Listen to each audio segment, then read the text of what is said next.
Hello, hello, hello.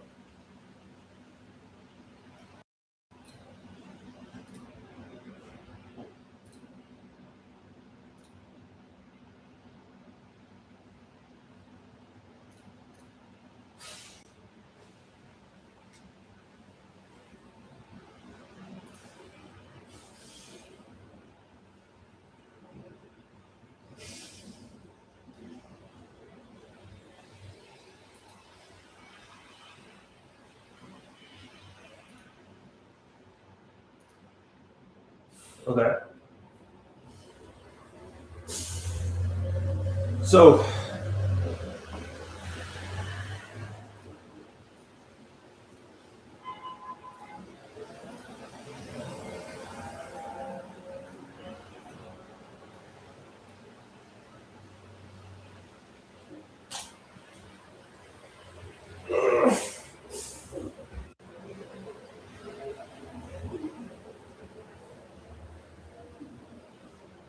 the goal here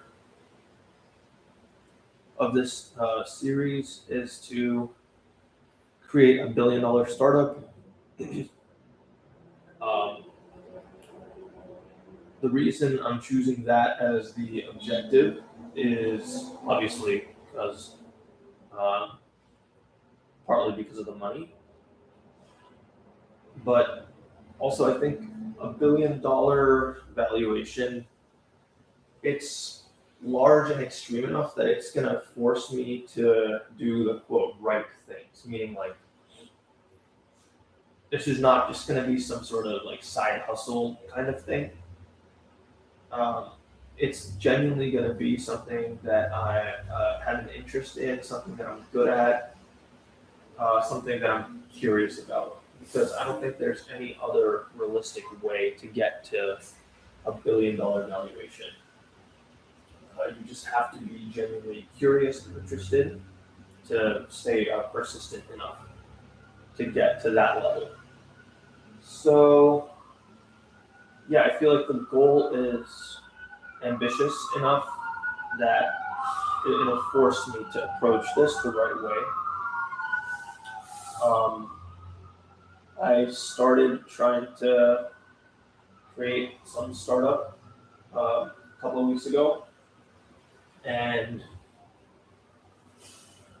I found myself getting stuck pursuing ideas that were just not, I just wasn't thinking big enough. Like I had this idea of, oh, we should create focus rooms because people have lost control of their attention. Like I think that is a good idea. It's just not something that I see myself working on for, like 5 or 10 years or something like that. It's more, it falls into the category of what I would call a side hustle. And I don't want to waste my energy on that. I want to go straight for the big prize. um, and so, yeah, $1 billion startup might sound tacky that the goal is like monetary, it's financial, but I think that this is the only goal that I can think of which uh, aligns my actions with what I think is right for me, what will bring me the most fulfillment long term. So right now I'm just in the ideation phase. I'm just trying to follow my curiosity, essentially. I used to be a quantitative researcher, so I know a lot about big data sets. I know about machine learning. I have friends in the AI labs, the frontier AI labs. And so I'm familiar with like how AI actually works at a pretty low level, and I'm interested in it. And these days, I've been interested in world models. Uh, I just find it amazing that like at some point we're gonna have these simulations of the real world which are indistinguishable from reality, and like people are working on that, and they're called world models. And I just think that that's very interesting. So that's what I'm reading about. My approach to learning about a field has been what you see here, which is I have this to do queue, and this is a double-sided queue where, like, let's say I find some topic on the internet interesting, I'll find a paper or any article. It can be any read, it doesn't have to be a paper, and I'll copy it and I'll paste it here. So this was the paper that I found interesting. And then the way I maintain this list is I'm always reading whatever's at the top of this list. I guess that's not what I'm doing right now, actually. But, sorry, okay. So I paste a paper. So a couple of days ago, I found this topic interesting. Let me show you guys what this is.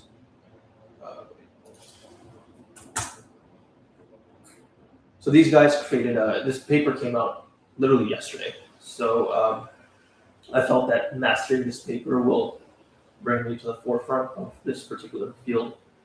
But these guys created essentially what's this game called again? Rocket League. But instead of a hard-coded simulator as the rendering engine, as it is in the actual game Rocket League, they use a world model for rendering each frame. And it actually works. And it's multiplayer. So it's conditioned by the actions of 4 players. And they emphasize in the paper that most action conditioned world models are conditioned on the actions of one agent, and all the other agents in the simulated world are treated as part of the environment rather than separate actors in the environment. By the way, the difference between action conditioned world model and just a world model is that a world model is essentially just next frame prediction, it's like next token prediction for text models, whereas an action conditioned world model is mapping action, current frame to next frame. In other words, it's modeling how actions affect the world. So yeah, I found that kind of interesting. I also find this interesting because I know Elon is restructuring XAI to be a game generation, AI game generation studio. And I think that is a strategic step by him as part of his larger ambition to get humanoid robots to work. I think that what he's going to do is use these AI generated games to master world models in the context of games, and then transfer those world models to the real world. And there are papers online that show that if you pre-train world models on tens, hundreds of thousands of hours of gameplay, video gameplay, then transfer to the real world is much faster and more sample efficient. Because the problem with the real world is that you don't have that much action conditioned. You don't have that many data sets in the real world that are labeled with actions. Whereas with gameplay, video gameplay, you do. So I need to make that thesis a little tighter. Because there are efforts to, there's obviously a lot of real world video out there. It's just not labeled with actions. But there are some efforts to create models that infer the action labels from real world video and then use that augmented data set for world model training. So it's not clear whether pre-training on gameplay is necessary.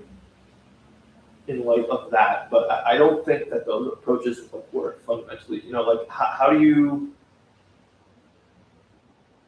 I think backing out the action labels from an unlabeled real world data set is equally as hard as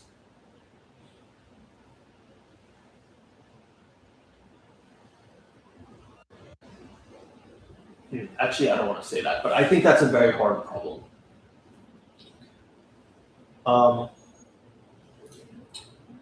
okay, anyway, getting back to this. So what I was saying was, so I found this paper interesting, so I put it in my to-do queue.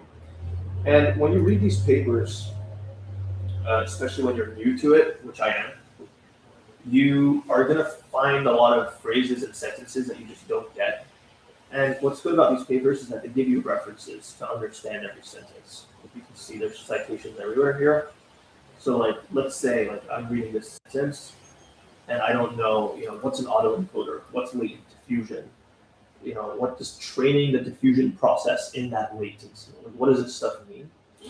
So then what I'll do is I'll go to this reference.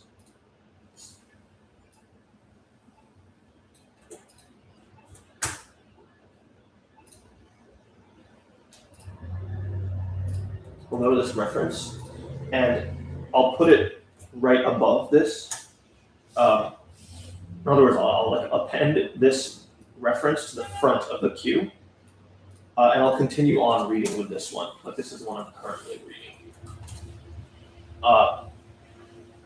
And like I won't understand that sentence in my first reading of this paper, but at least I'll get through this entire paper, continuing to append references to the top of my queue as I read along. And by the time I get to the end, I will have skimmed through the whole paper, get a sense of the whole thing, even though I don't fully understand it. And then I'll come back to my to-do queue and start popping the stack. So I'll go to the top. I'll read this reference, and it's recursive. Like if I don't understand the sentence in this one, then again I'll come back here and add the reference here, and I move my pointer to this.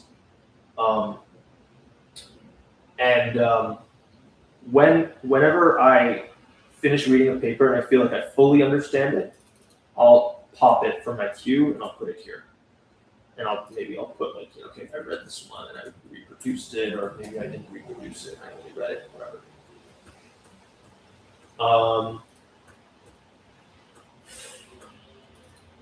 So that's how I do things. And if I'm just like on the internet and I find something interesting, unrelated, then I append to the back of my queue. And it's very important. I find myself losing focus a lot of times because of the following situation. I'm reading this paper that's like hard to read, and I'm starting to get bored of it. I'm starting to get frustrated. It's hard, and I'm surfing the internet at some other time, and I find some new topic, some new paper, and then I start reading that paper. But then I never finished reading the first paper, and then this process just continues on, and I never finish reading a paper. So it's very important to me to follow this process rigorously, and like don't move on from a paper until either you determine that it's not worth finishing, because not all papers are worth finishing, but you know in your head whether it's interesting, whether it's interesting but you're getting lazy and not finishing it, or whether it's genuinely not like interesting and not useful. So yeah, this live stream, I'm not gonna talk that much. Every once in a while, I'll talk about my thoughts out loud, but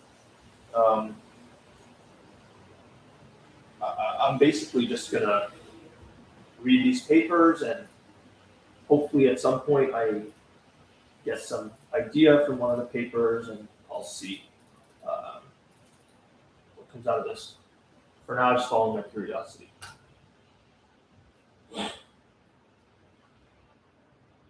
But okay, I'm just gonna continue reading this paper.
So,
This is the part that I'm most interested in right now, at least.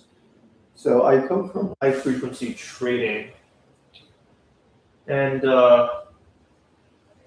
so in high frequency trading, you want to generate the best prediction of the future price as possible, but you also need to do it within certain latency constraints. Otherwise, you're not going to get a fill on your orders, no matter how smart your orders are. Other people are going to beat you to the liquidity, beat you to the trade. And so high frequency trading is all about pushing forward the Pareto optimal frontier along the two axes of predictive power and latency. So this is a similar problem because in order to run these world models in real time, you need to generate a frame every, what's their frame rate?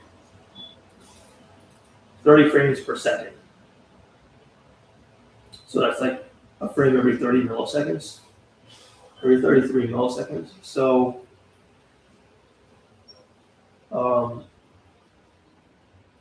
yeah, you need to fit your model within that latency budget, 33 milliseconds. And not only that, it has to like the tail latency needs to be less than 33 milliseconds in order for the multiplayer game to run smooth. So I feel like that's interesting. Some background in that.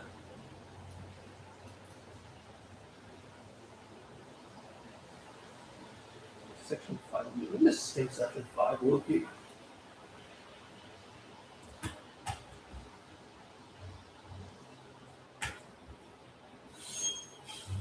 Constraint, yes. That's exactly what I was saying. Yep. Inference of play. Up samples. Wait.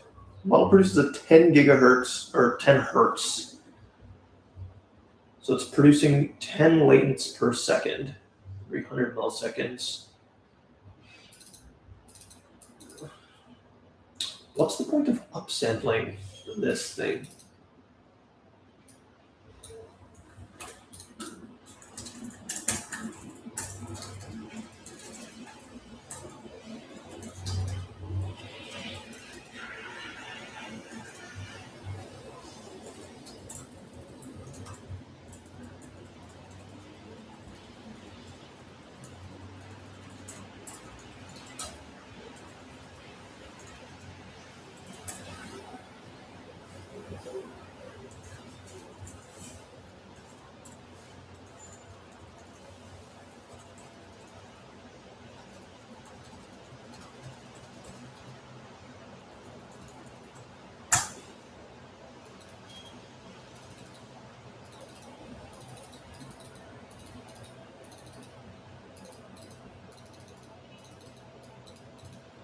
Anyway, okay.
Okay, so the decoder has some notion of time, and it's doing some work of moving forward objects in, along the time axis. Um, or in other words, inferring how the frame changes as time changes, even for a fixed latent. The decoder has the ability to do that, which is why upsampling results in different frames.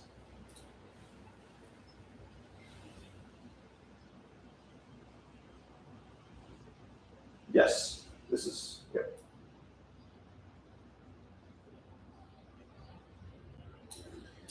Okay.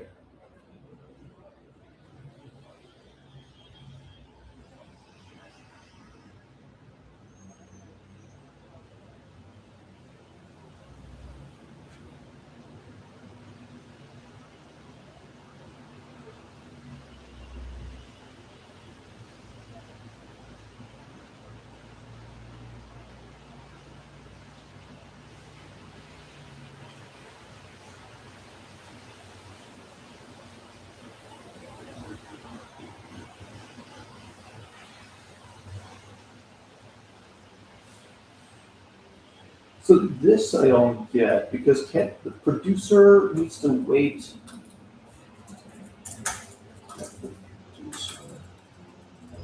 Doesn't the producer, i.e. the world model, need to wait for actions from the player before it can produce latents to be decoded by the consumer?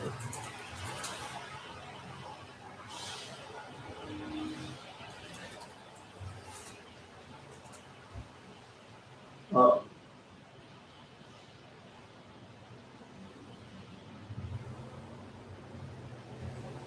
I guess that the producers do it.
so the player sitting at his monitor sees current world model state and reacts to it with his controller.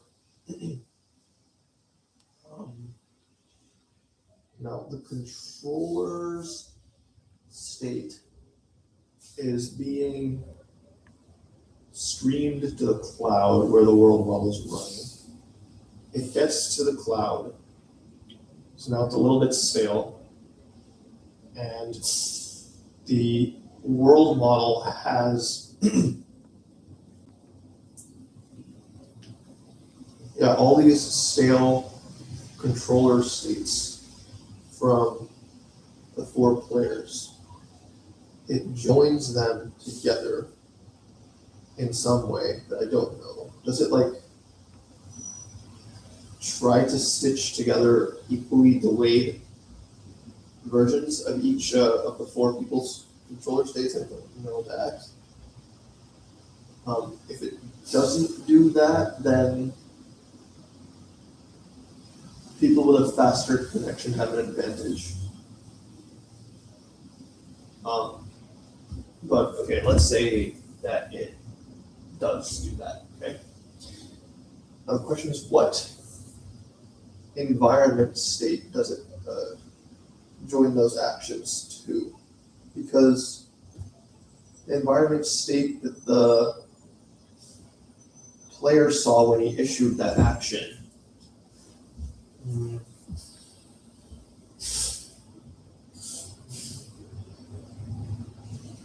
Yeah, each player saw a different state of the world at the time that that player issued their action. So you have to make a choice as to what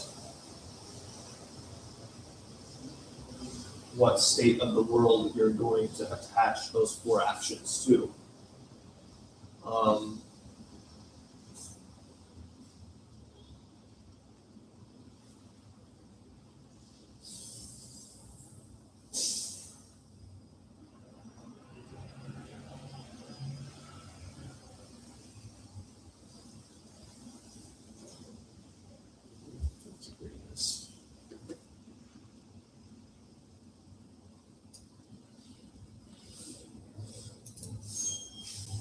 Yes.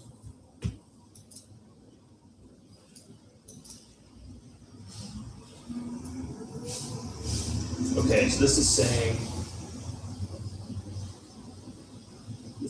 that it takes whatever the latest thing.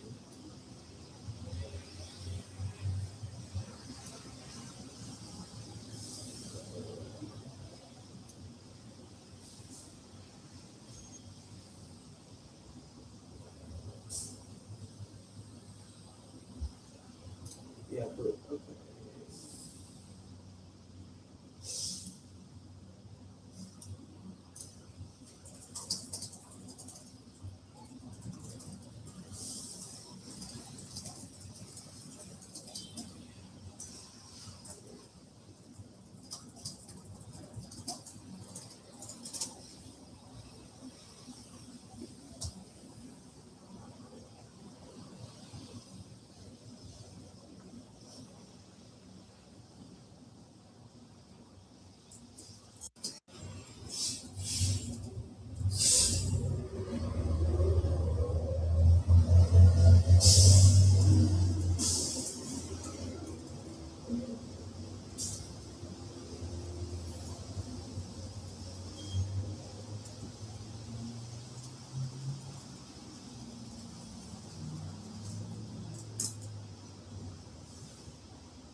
Right. By the time players' actions have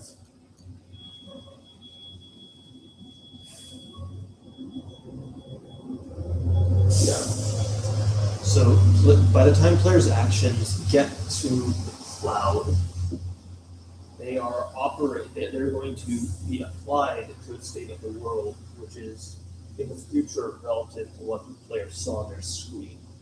Because the cloud server's generator is the most up-to-date version of the world possible. What's displayed on the screen at that is delayed relative to that. So the exact delay between what the player sees on his screen when he issues the action and the state of the world when the action is actually applied in the world model is equal to the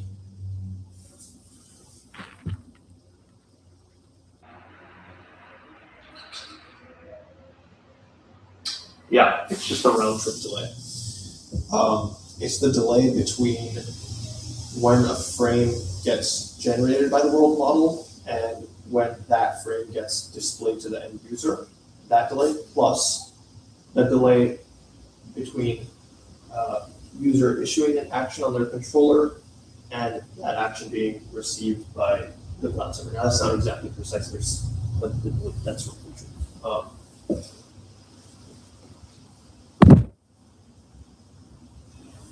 okay, so that delay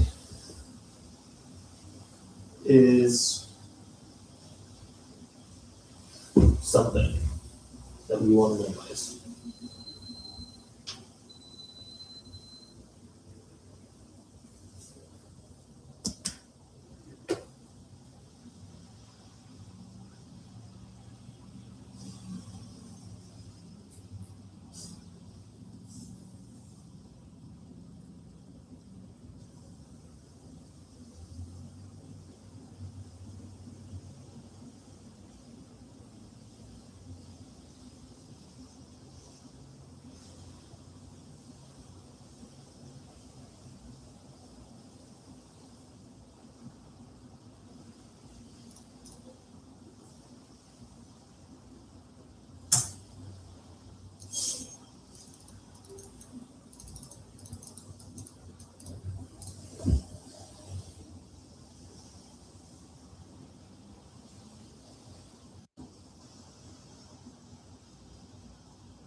This is a problem I see with Claude, by the way, is that like I'll ask a question and then it takes 2-3 minutes to generate an answer. And in those 2-3 minutes, I don't want to keep reading because I want to understand before I continue. Um, but I also don't want to just like stare at this thing thinking. I guess I can read the thoughts. But what ends up happening is that I am waiting and then I just start like doing something else, like maybe go on my phone or something. That ends up being bad for me because switching is not good for you. No, okay. I guess I should read these thoughts.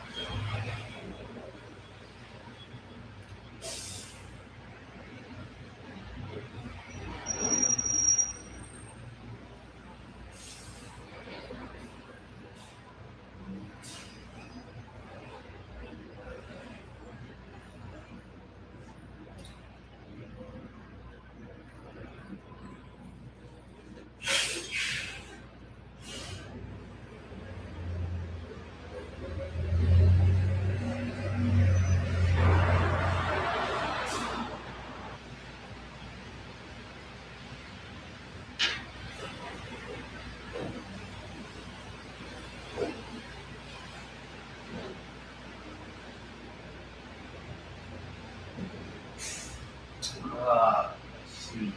This is right.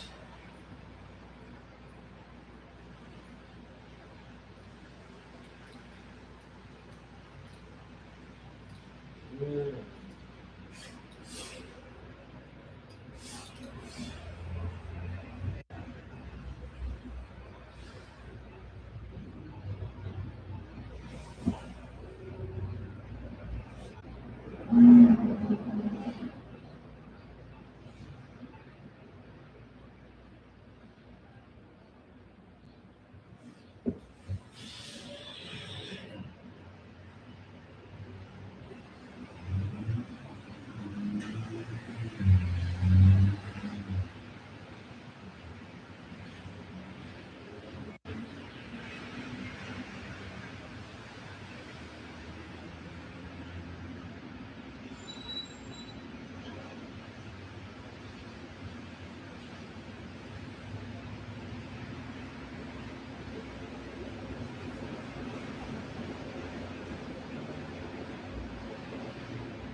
Speculatively executing web solutions.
Yes, this is true.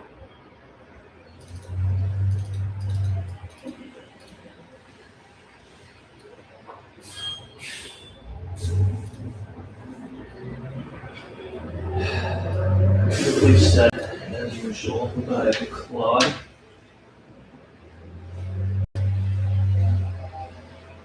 You can weaponize your delay. Propagates to everyone else.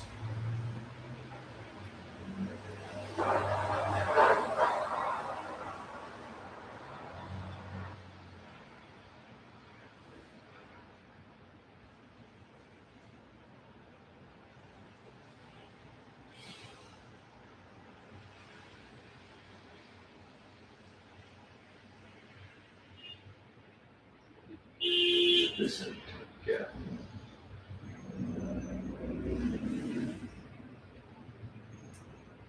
Wait. Timestamp each input at the client.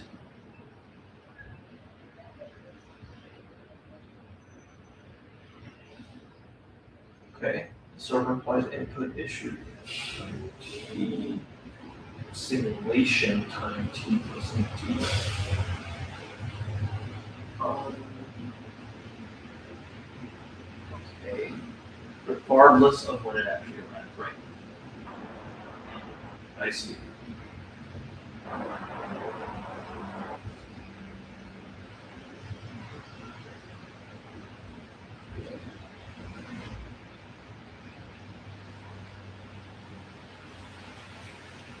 Yes. Okay, so this is saying, let's say you have 10 players and you measure the P99 RTT of all 10, and let's say the max P99 is, I don't know, 200 milliseconds. Then what you're going to do is impose a 200 millisecond delay, constant delay on everyone. Even if for a particular action, the RTT was 20 milliseconds, you're then going to artificially delay the application of their actions by 180 milliseconds. And by doing so, because that 200 milliseconds is just the P99, it means that only in 1% of cases will the lag be different across different players.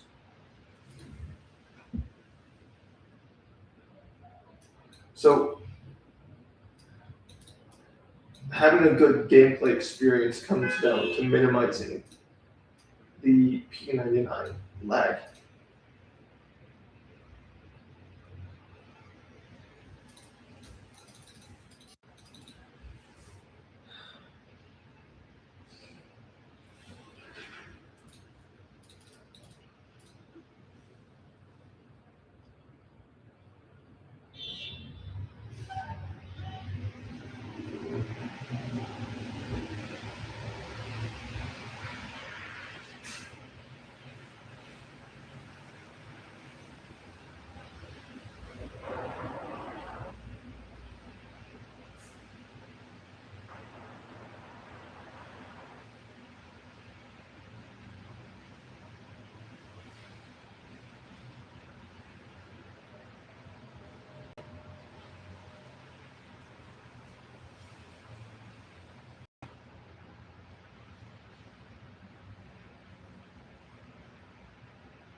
I don't think you can't roll back a world level unless you're copying the internal state.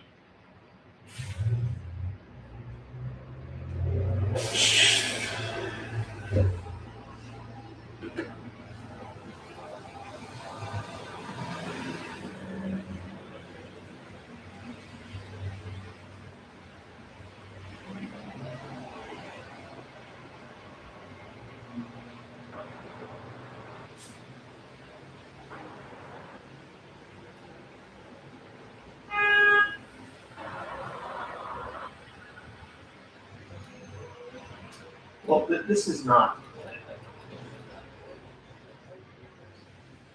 You could correct the world, right?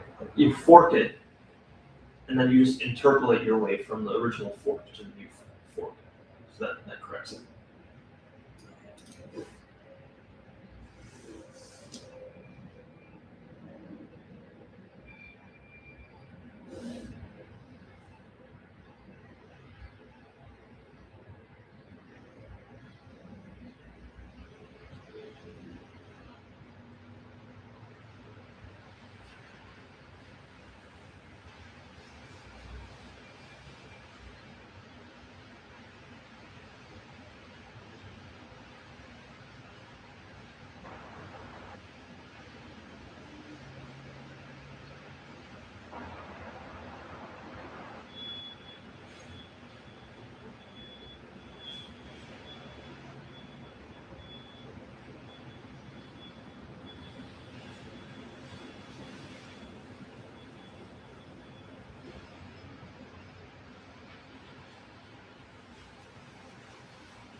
I don't understand this client side prediction thing.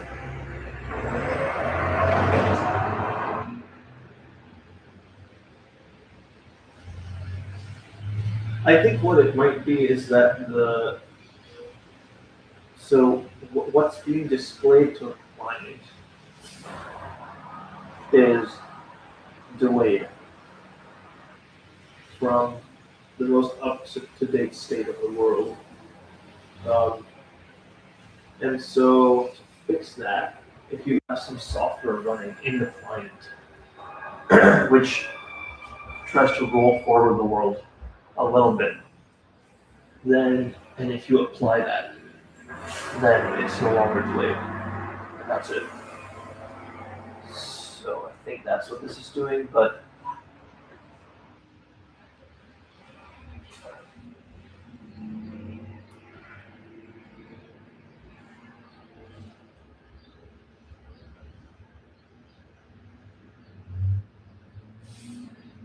actually, why can't you do that when you're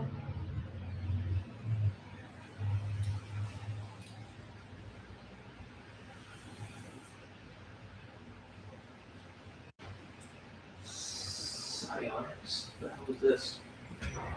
What the hell is this?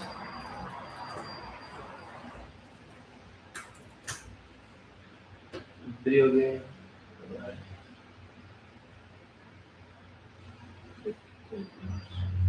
Also,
okay, anyway, so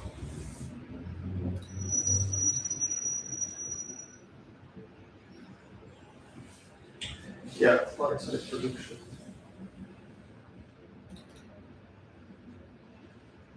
Why exactly doesn't this work for Mira also?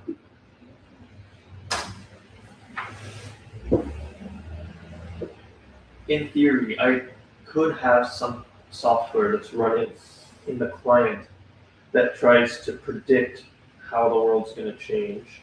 And if it's sufficiently accurate, it can be applied to what's being received by the client from the server to roll forward the world a little bit in order to reduce the lag between what's displayed to the user and the world that the user's actions that result from that display are going to be applied to.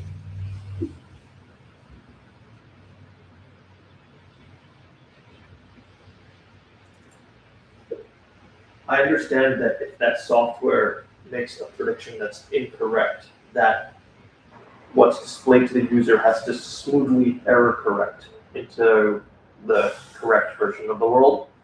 But that can be done via some interpolation logic just the same as it's done with non-world model traditional game rendering engines, right?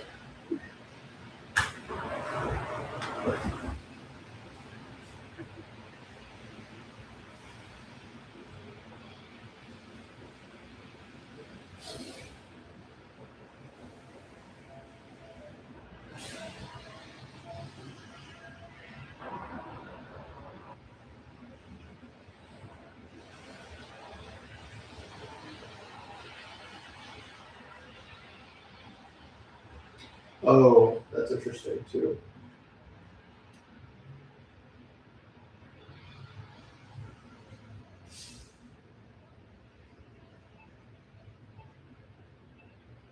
Well, that's solvable. You can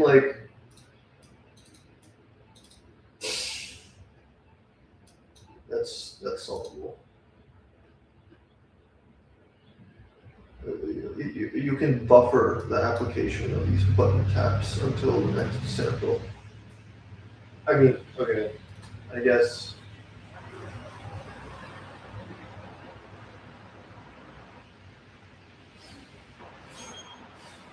Yeah, that's a good point.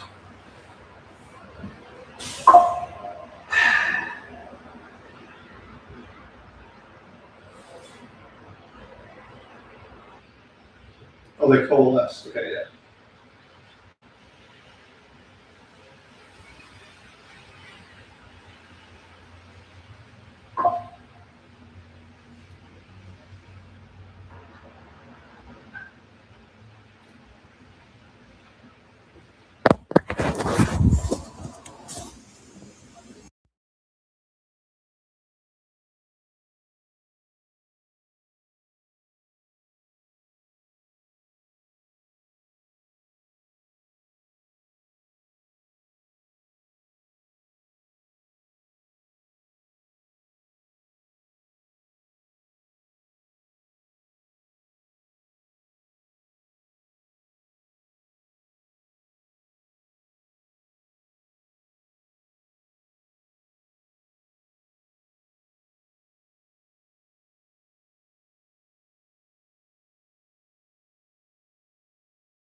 Okay.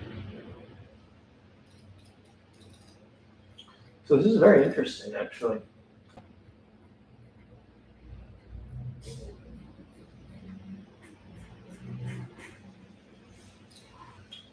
Anyway,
open.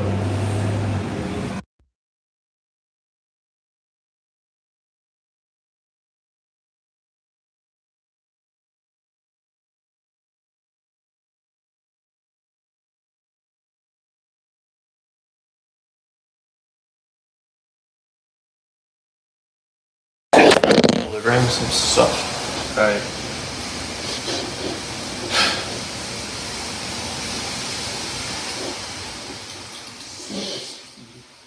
CSP.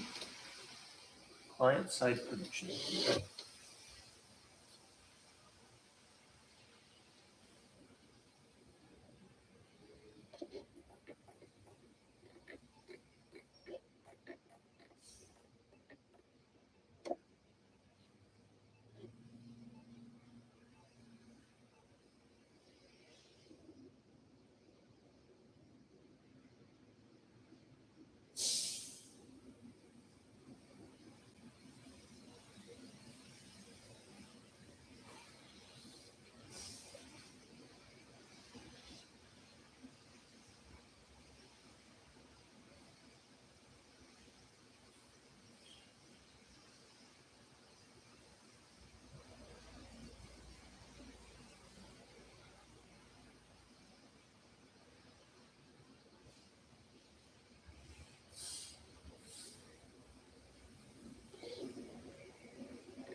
Mispredictions are sourced entirely from the opponent's last round trip time actions. Bounds them and makes them usually small.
Classic AI, contrastive negation.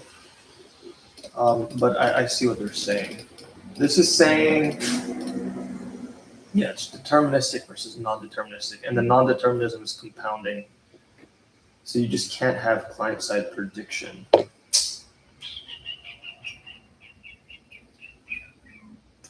But I mean, we're talking about predicting, 200 milliseconds into the future. Like, this isn't,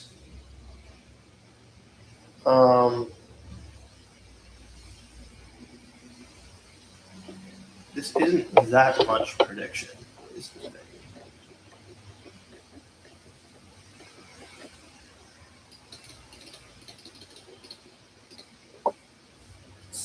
Go to the bathroom.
So regarding P1, P3,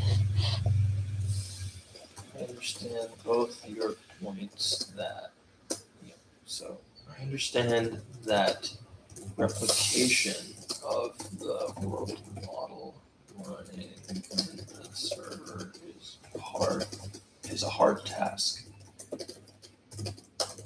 for the client, but the client only needs to predict a few hundred milliseconds into the future.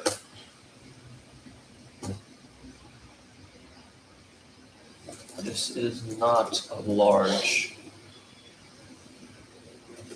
which corresponds to one or maybe two new latents. I feel like that's not that large. In other words, the hardness of the prediction problem, which you are correctly pointing out, may be cancelled out by the fact that it's not necessary to forecast for that far into the future.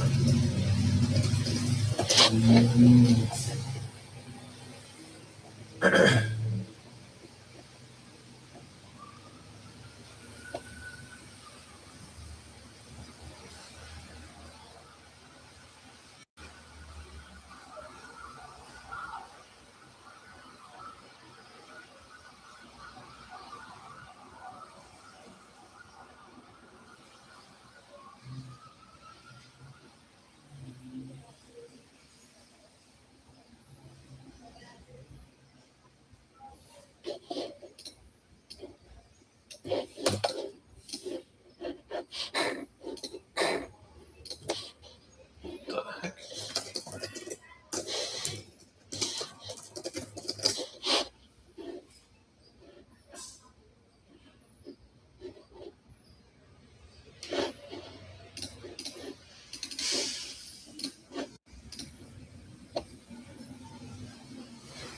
Pixel space has the opposite property.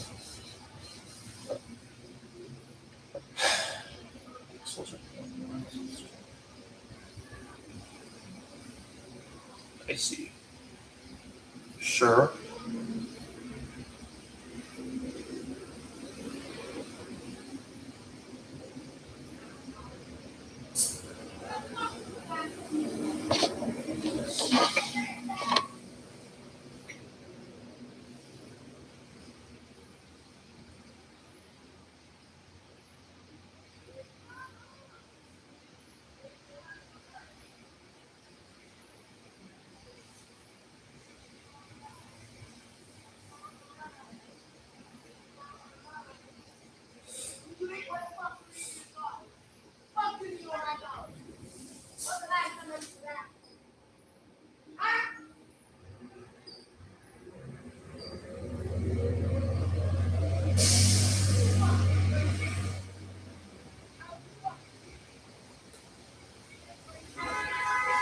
Damn, bro.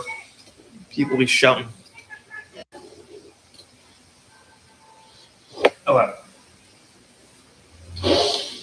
Okay, so this is saying that you can do linear interpolation on the physical state of the world in traditional Rocket League. Whereas in the world model thing, where you don't have any underlying physical state, it's just the pixels. You can't do linear interpolation because you'll get things like two half-capacity balls when you literally interpolate between a ball here and a ball here.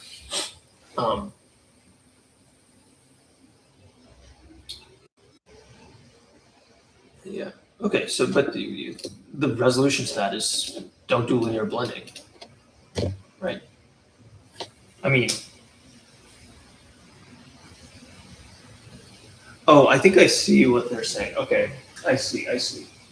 So this is what it's saying. It's saying, okay.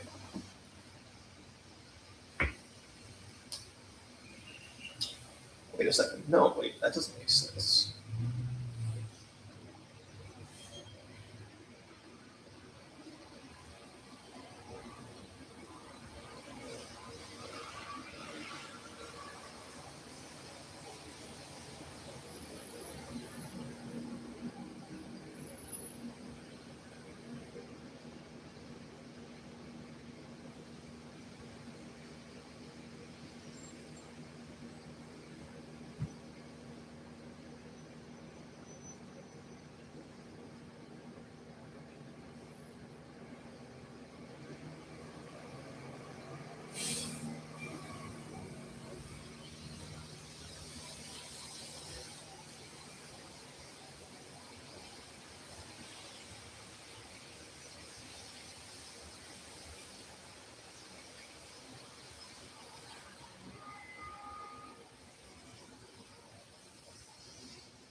Why not have the server issue latents to the clients?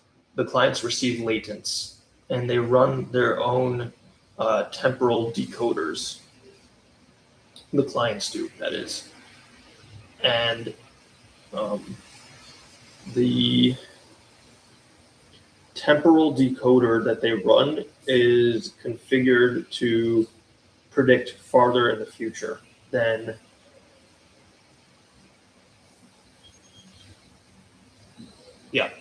that's it. Just far enough in the future to cancel out the RTT.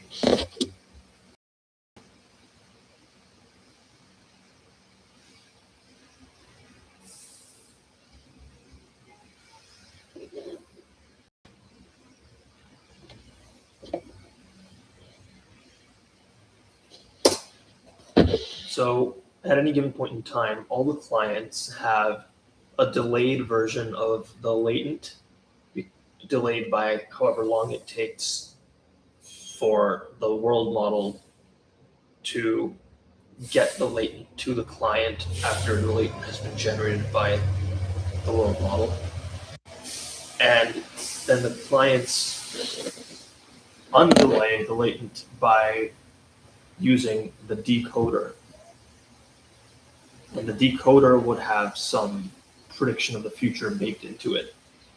And hopefully this function, this future predicting decoder, taking in delayed latents as input,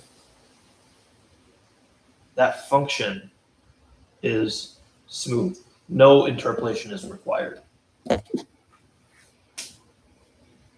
Right?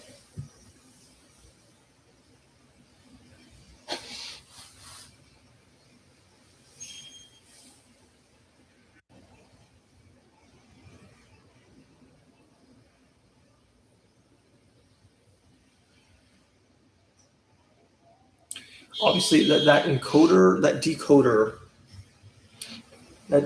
would have loss. The reason it would have loss is because A, it's not running a world model itself, and B, it doesn't have the other player's actions.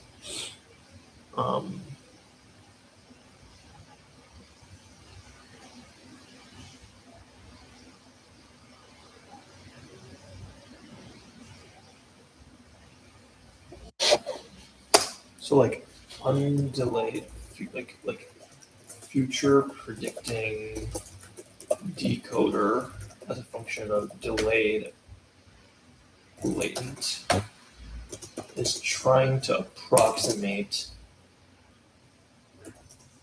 future latent, like decoder decoded.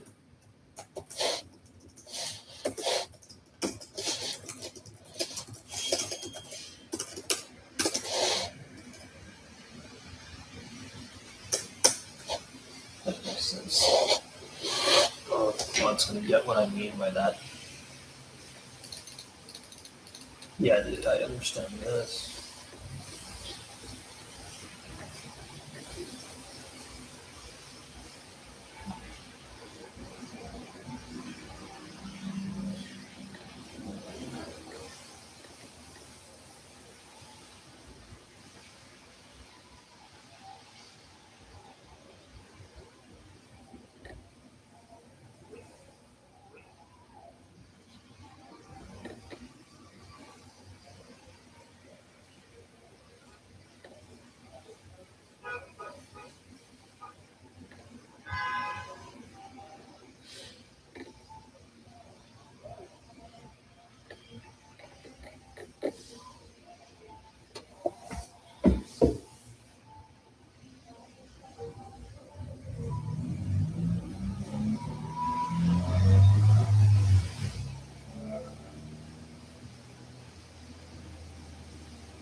I think one thing that I'm noticing that I want to just point out is that, like I said, for the past couple of weeks, I've kind of been doing stupid shit.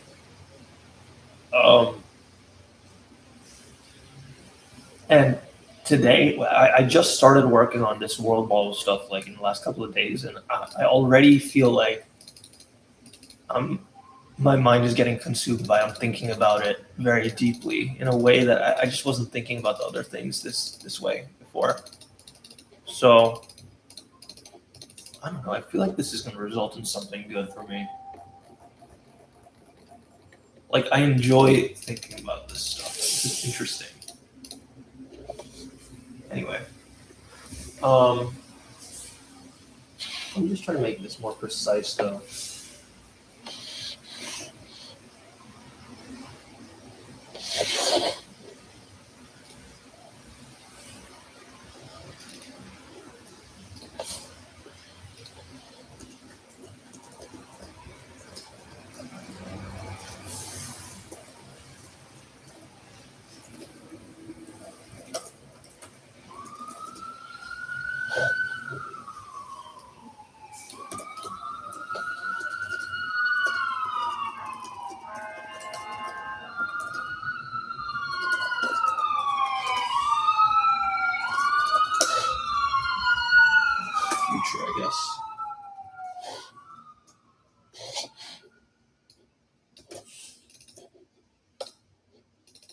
current.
I don't know what VIT means. The vision transformer?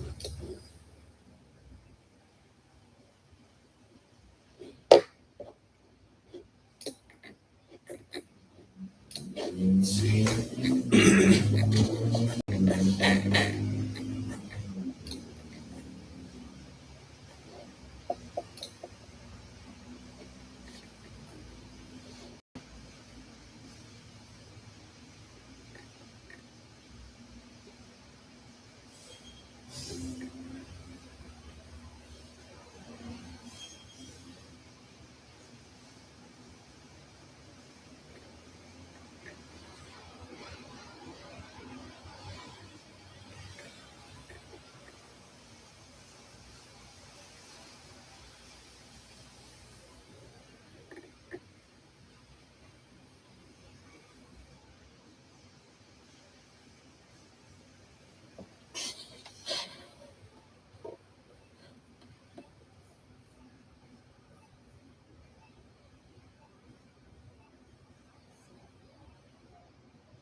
That's exactly where the hope fails.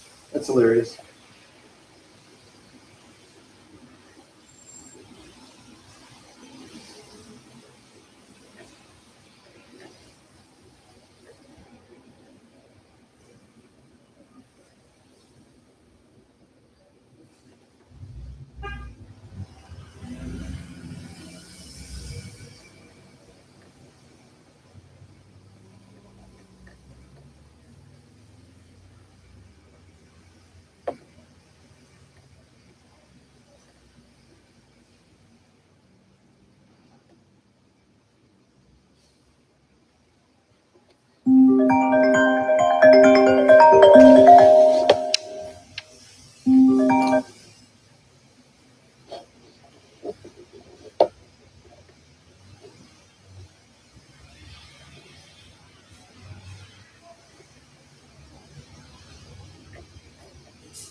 Ay, ay, ay.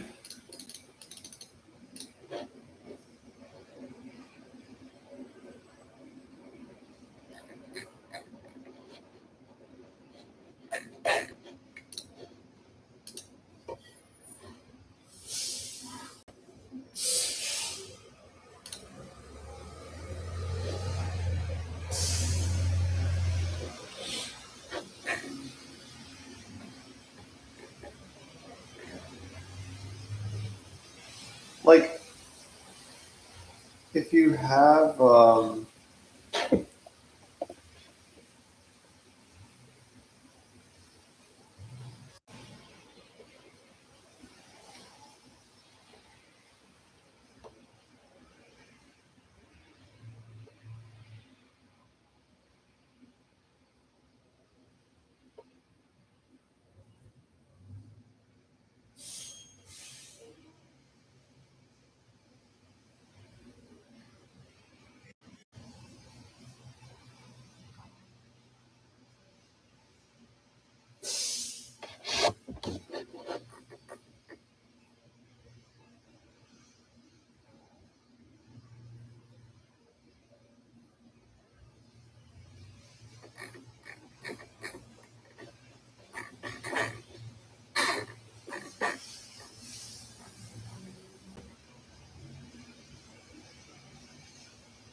that thing is a problem with those ones too, right?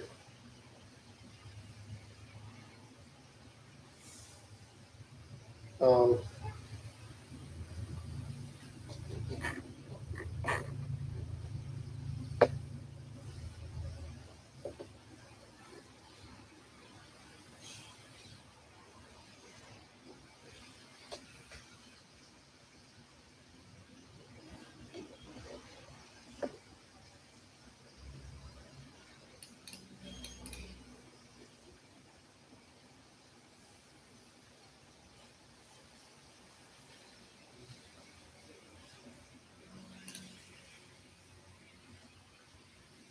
yes.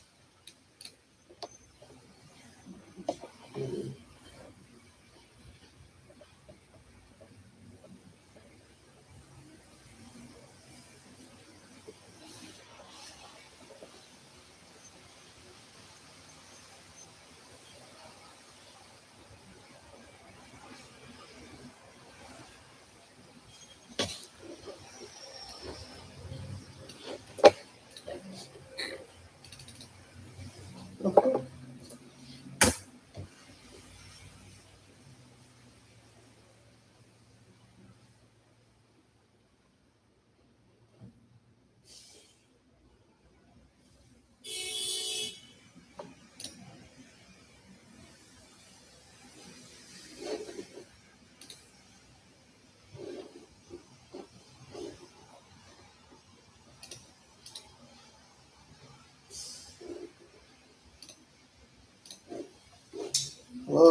This is why I'm invested in Nokia.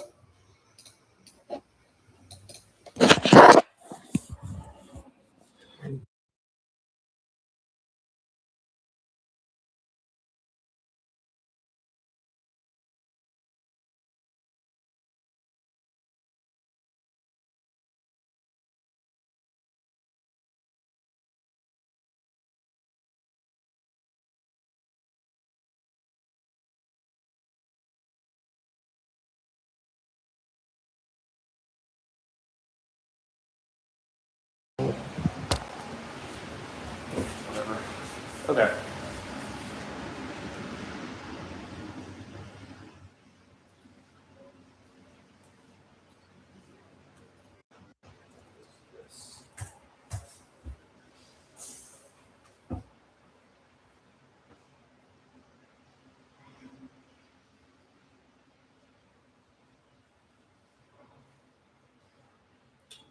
I know that. Oh. Is there speculative execution in the cloud? The answer is yes.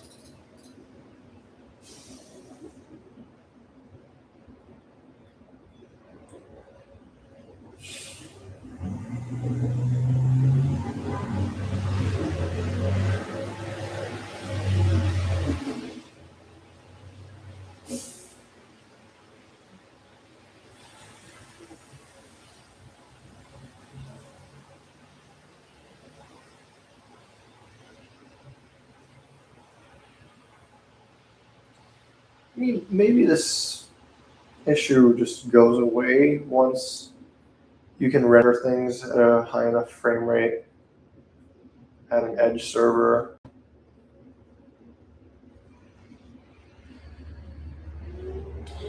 Still interesting though.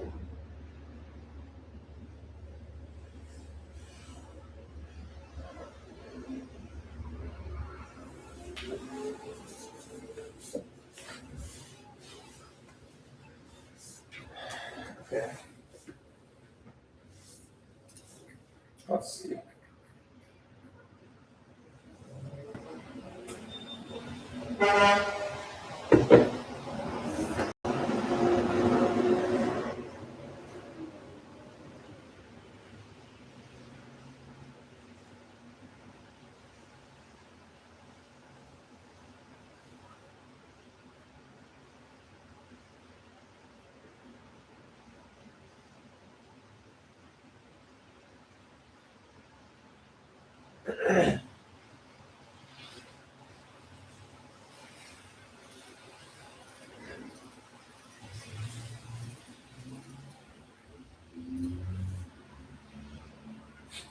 Okay. G is a okay. Second is close. Okay.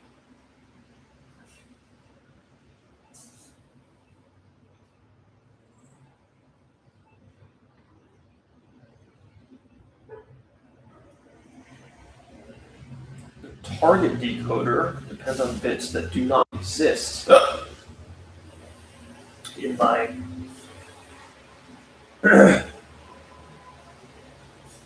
yes. Okay. Z here is the latent.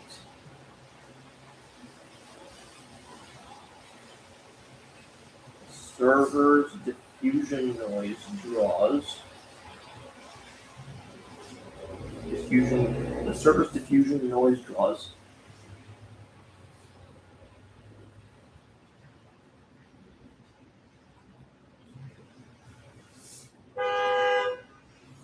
Yes. At a stochastic branch. Multimodal.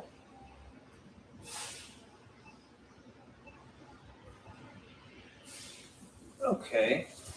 Single valued continuous G.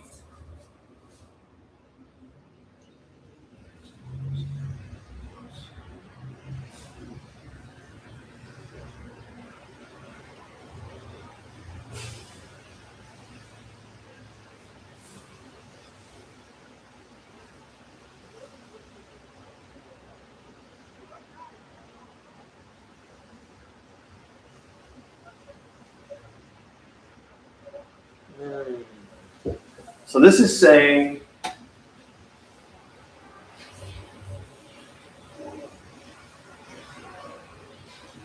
it's probably fixable. Come on.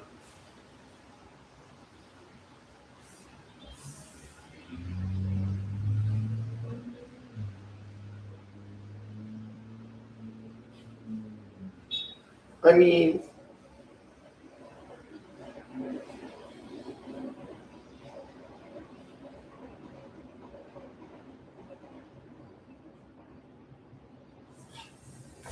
this is saying that if you have a latent, then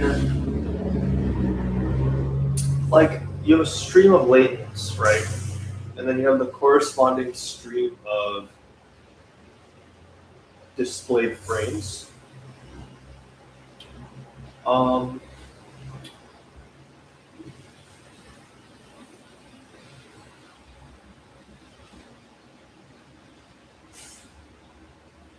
Yeah, no, this is bullshit. I mean, um,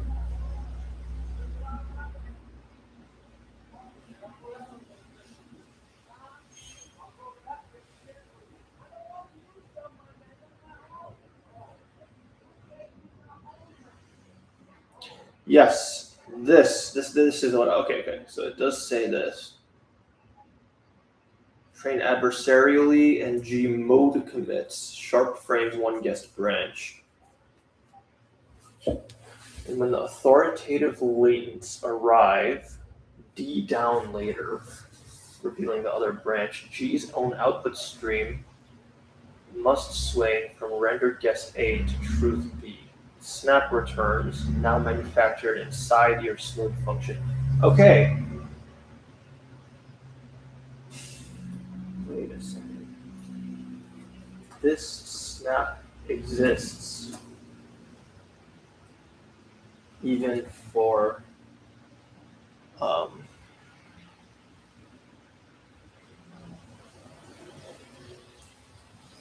traditional CSP.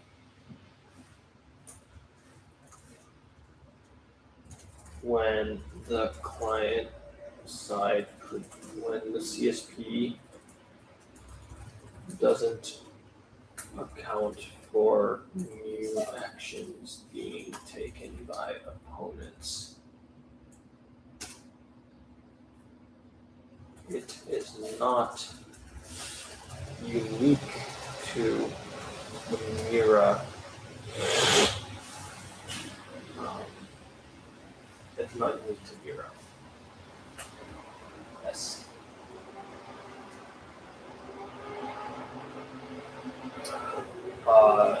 Mira has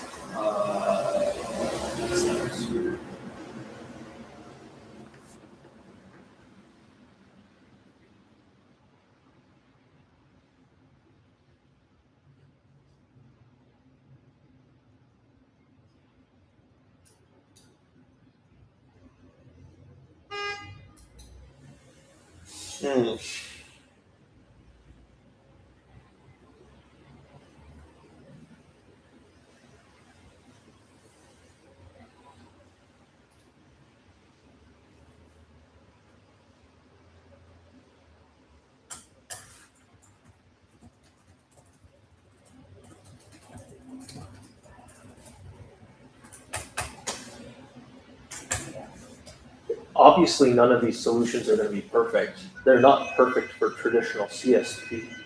Also, the question is whether it's good enough and feasible to run on client-type hardware.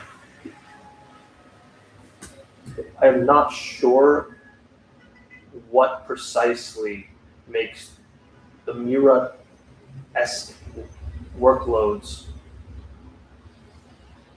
structurally different than the traditional CSP problems. Structurally different than that's not what I want to say. Then traditional rendering in this regard of future state prediction with respect to CSP, or in particular, I don't see why CSP is necessarily prohibitively bad for Mira and not traditional rendering engines.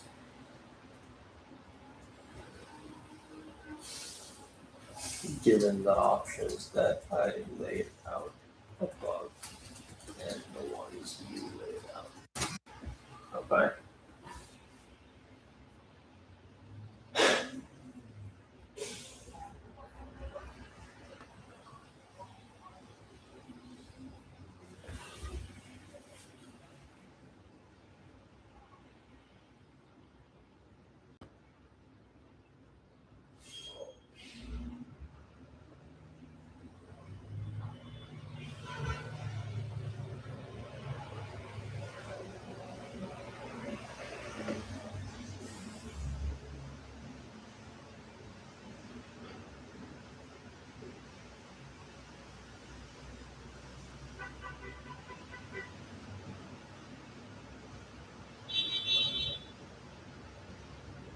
Sure.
I mean, yeah, that's fine.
Oh my god, are you kidding me? That's true for the fucking physics engine too.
This prediction.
Yeah, but see, this is where I lose you again because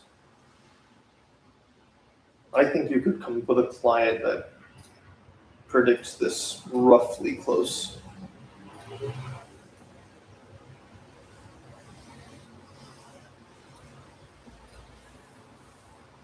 I think it wouldn't be that hard to come up with software that runs on the client that predicts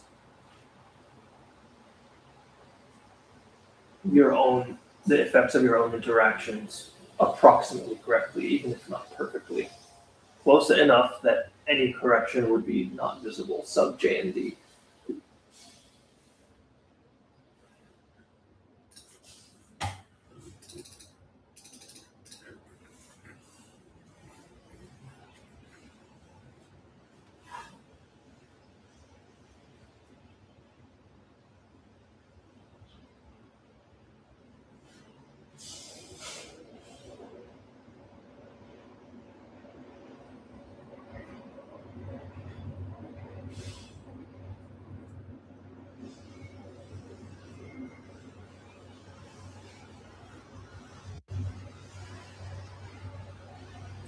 Okay, that is interesting.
you have the world model.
Okay, so for C2,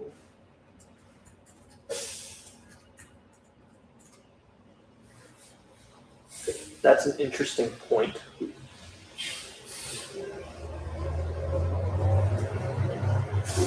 I think the problem with the Mira type approach is that there is a single authoritative world that the world model is modeling. And so anytime I press a key on my keyboard or do any action in the game, my action needs to travel to the authoritative server that's running the authoritative model. The action needs to be modeled by that model, and then I need to receive the next frame that displays the new state of the world, of that authoritative world. But what we really need is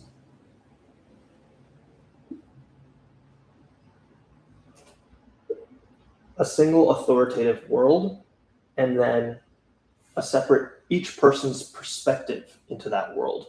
And each person's perspective on the world can deviate from what the actual world is.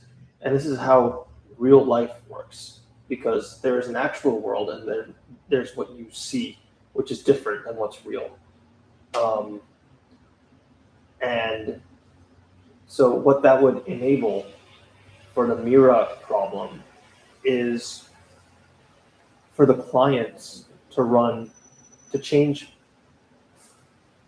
gamers' perspective of the world quickly without going to the server, and at the same time issuing updates to the server for it to correct the authoritative world against which the perspective can reconcile.